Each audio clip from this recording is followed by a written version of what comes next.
A ministra foi ouvida na segunda-feira, lá na CPI das ONGs, para esclarecer a respeito de seu envolvimento com organizações não governamentais que atuam na Amazônia e acabou resvalando na 319.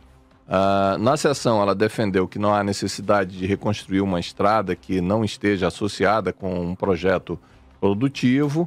Ela também frisou que a pavimentação da BR-319 não foi feita, pois é uma estrada de difícil viabilidade econômica, enfim, focou nesse assunto.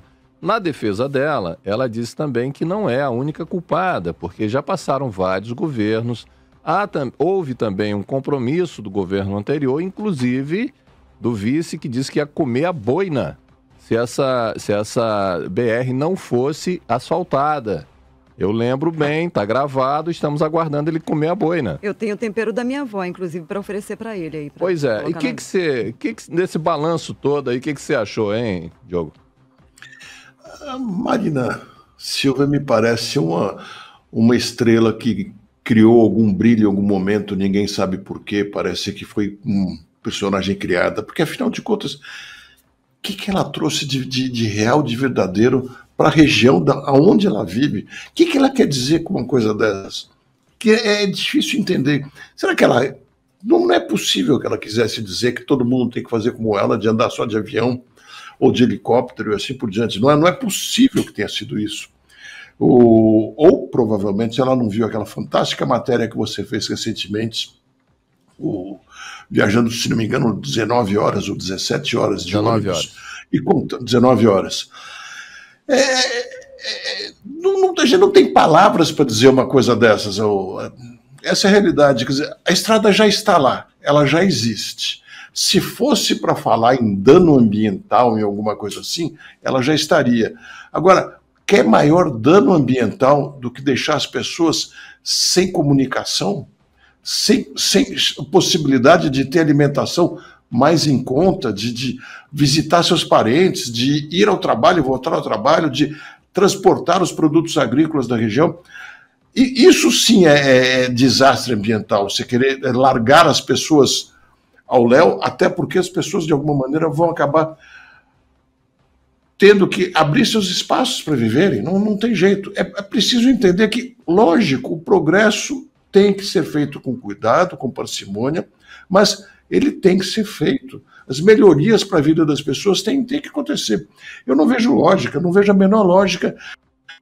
Só o que ela consome de querosene de avião andando para lá e para cá, em viagens até desnecessárias, isso sim é um assunto que eventualmente poderia ser discutido, não só pelo custo, mas pelo efeito ambiental das viagens que ela faz de avião, sozinha no avião, que poderia levar 45 pessoas, um monte de vezes fazendo isso, só porque é ministra.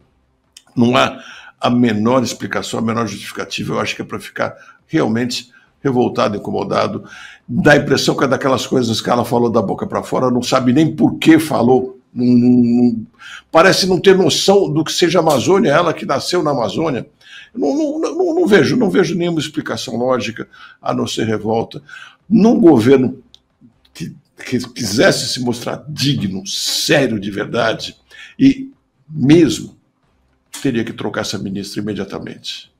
Nem que fosse por um homem. Paciência. O que não dá é para você ter no ministério uma pessoa que diga uma coisa dessas ao povo do Amazonas. Todos nós sabemos que não é que tem que recuperar, tem que asfaltar, tem que deixar em ordem a BR-319. Tem que fazer mais estradas no Amazonas. Tem que ligar todas as cidades amazônicas também por estrada. A gente viu agora com essa seca toda que houve, a gente tem que ter alternativas por avião, com aeroportos bons em todas as localidades, e tem que ter estradas para atingir todas as cidades do Amazonas, sem dúvida alguma. É isso que ela tem que falar, em como fazer isso, preservando o meio ambiente. Aí sim seria uma ministra do meio ambiente de verdade.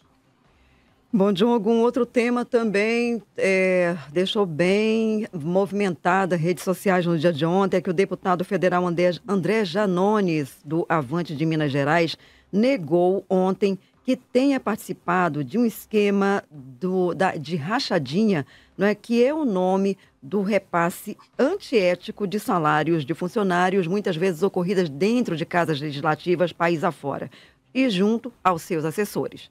O congressista disse que o áudio da reunião entre ele e assessores, veiculado na última segunda-feira, dia 27 de novembro, em reportagem do portal Metrópolis, tratava de uma proposta de vaquinha.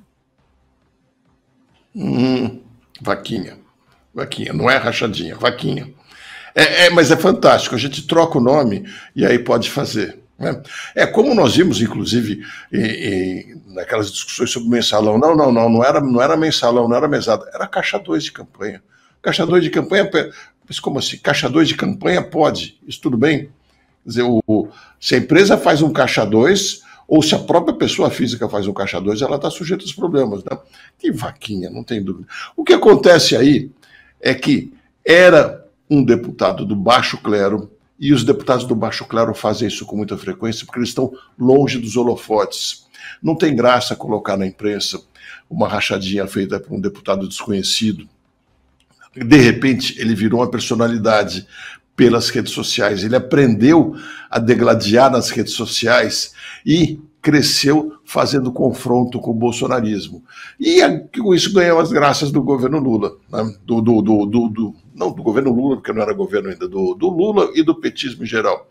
Cresceu com isso e, lógico, foi parar nas manchetes. O que ele fez é exatamente o que os outros fizeram. Eventualmente não vai ser condenado, porque pode ser, a gente conhece muito bem as coisas aqui, que não consigam chegar nas provas de fato, que eu não entendo como não conseguirem. Da mesma maneira que muitos outros, o próprio Carluxo Bolsonaro também denunciado pelas rachadinhas, o Flávio também, as evidências são muito grandes. Claro que aconteceu. E por alguma razão a justiça ainda não conseguiu esclarecer isso. Inacreditável, né? Agora, me chama muito a atenção que os maiores críticos da rachadinha do Janones são justamente aqueles da turma que fez a rachadinha no grupo bolsonarista. Quer dizer, e ambos falam a mesma coisa. Eles nos acusam daquilo que eles fazem. Eles nos xingam daquilo que eles são. Ambos falam isso e ambos praticam isso. Olha, eu espero demais que a justiça vá a fundo, apure de verdade a rachadinha, não só dele, como de todos os outros. Não vem com essa história de vaquinha, não escuta. O que eles fizeram na prática? Combinaram. Nossos funcionários de gabinete receberão dinheiro público e parte, um deles diz que quase metade, será entregue ao chefinho, ao Janones, ou eventualmente a uma pessoa que ele indique. Gente, isso é desvio de dinheiro público. Não tem outra coisa. Se o assessor que ganhava 10 mil, na verdade vivia com 5 mil, o salário dele devia ser de 5 mil. E sobrasse 5 mil nos cofres públicos para custeio de coisas mais importantes.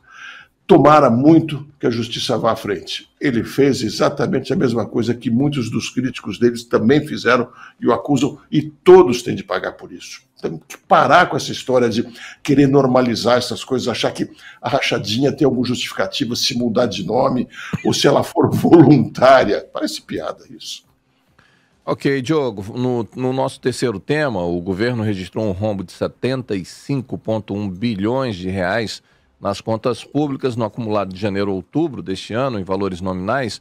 O resultado é o pior desde 2017 e ao seguir o mesmo critério quando houve em 104 bilhões, quando houve déficit de 104 bilhões. Ao se considerar o IPCA, o Índice Nacional de Preços ao Consumidor amplo, o rombo é de 74,6 no acumulado de janeiro a outubro deste ano. É o pior saldo desde 2019, quando atingiu um déficit de 81 bilhões. Que tal essas contas, hein? São muito ruins, sem dúvida alguma, mas mais do que previsíveis, tanto previsíveis que já estava no orçamento isso, né? Ainda tem folga para aumentar o rombo, quer dizer, isso é que é impressionante. O orçamento foi aprovado, aquela PEC da transição, você deve se lembrar, ela foi aprovada para fazer mudanças no orçamento e autorizar mais despesas.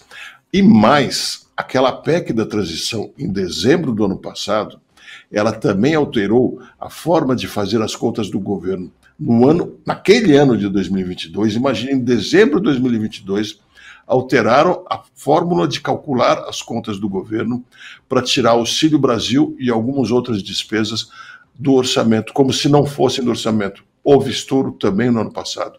E mais, no retrasado também.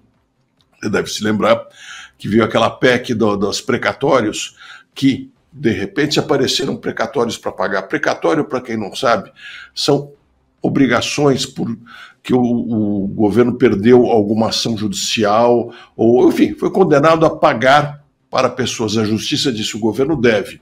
Isso é mais do que sabido que pode acontecer, porque o processo demora anos para ser julgado. Então todo mundo tem que fazer uma provisão para pagar essas contas. O governo não fez, aí aprovou a PEC dos precatórios, então 21 houve estouro nas contas, compensado porque empurraram para frente, mais uma vez, o pagamento dos precatórios.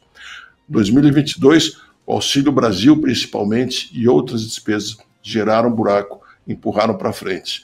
Aí a gente elege um governo sabidamente gastador, que tem um histórico de uma vontade, de uma sanha de gastar gigantesca, e já aprova um orçamento que permite um estouro. Só pode acontecer uma coisa dessas. E aí, quando o Lula veio na televisão e fala que vai ter despesa, que vai estourar o orçamento mesmo, a gente fica indignado, mas está na cara que é isso que vai fazer o ano que vem. Nós vamos ter que conviver com isso. Isso vai acabar significando pressão inflacionária e todos nós vamos pagar sem perceber pelo aumento de custo das coisas. Sem perceber, não. Sem perceber que nós estamos custeando. Quer dizer, a gente vai perceber no bolso, sem dúvida. Mas a gente demora para perceber que essa inflação, esse aumento de custos, é a forma do governo de tirar mais dinheiro da gente e a gente pagar esses furos deles, infelizmente.